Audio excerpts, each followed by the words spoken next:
Assalamualaikum warahmatullahi wabarakatuh. Halo, selamat pagi anak-anak. Bagaimana kabarnya? Alhamdulillah, baik ya. Oke, sebelum pembelajaran hari ini dimulai, alangkah baiknya kita berdoa terlebih dahulu ya. Berdoa dimulai. Oke, pembelajaran hari ini yaitu tema 3, subtema 1, pembelajaran 1 dengan judul hewan dan tumbuhan di lingkungan sekitar. Sebagian masyarakat Indonesia mengonsumsi nasi sebagai makanan pokok. Nasi itu berasal dari apa sih anak-anak? Ya, nasi berasal dari beras, dan beras itu berasal dari padi. Pintar.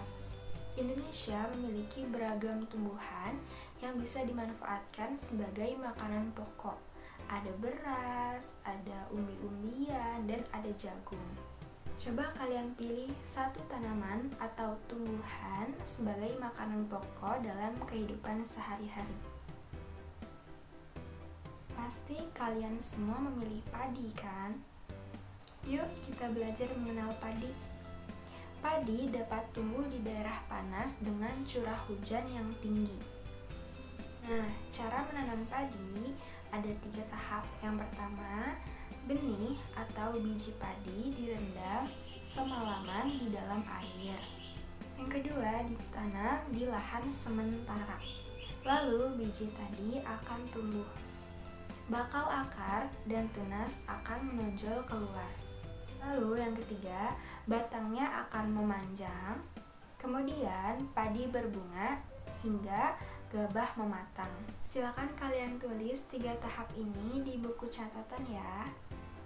Lalu kalian tulis pertanyaan sebanyak-banyaknya.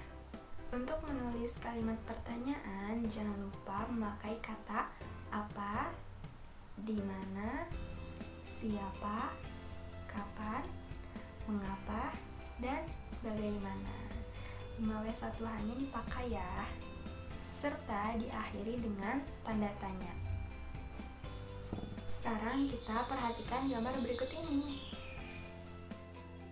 Yang pertama, dataran tinggi. Dataran tinggi merupakan bagian permukaan bumi yang mendatar dan terletak pada ketinggian lebih dari 600 meter di atas permukaan laut. Dataran tinggi cocok untuk ditumbuhi sayur, buah-buahan, dan perkebunan teh. Yang kedua yaitu dataran rendah.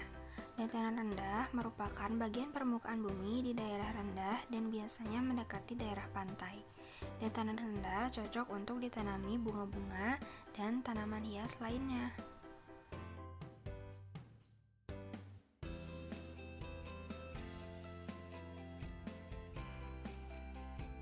Lalu yang ketiga, pantai.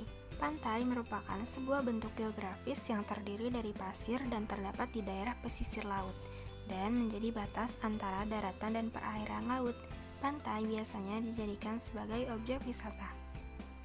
Nah, sekarang kalian sudah tahu ya karakteristik bentang alam itu seperti apa. Silakan kalian catat di buku catatan. Dataran tinggi itu apa, dataran rendah itu apa, dan pantai itu apa. Baik anak-anak, tadi kita sudah mempelajari bagaimana pertumbuhan padi, bagaimana karakteristik bentang alam, dataran tinggi, dataran rendah, dan pantai. Sebelum pembelajaran hari ini selesai, Ibu akan beri kalian beberapa pertanyaan. Yang pertama, biji padi direndam di dalam air berapa lama ya? Ya, 1 malam. Yang kedua, bagaimana cara mengetahui padi sudah matang? Batangnya memanjang, kemudian padi berbunga hingga gabah matang, dan berkembang penuh serta berwarna kuning. Pintar. Yang ketiga, sebutkan karakteristik pantai terdapat di daerah pesisir laut, serta biasanya pantai dijadikan objek wisata. Pintar ya semuanya. Baik, karena pembelajaran hari ini telah selesai, alangkah baiknya sebelum pulang kita berdoa terlebih dahulu ya. Berdoa dimulai. kasih anak-anak. Sampai jumpa. Wassalamualaikum warahmatullahi wabarakatuh.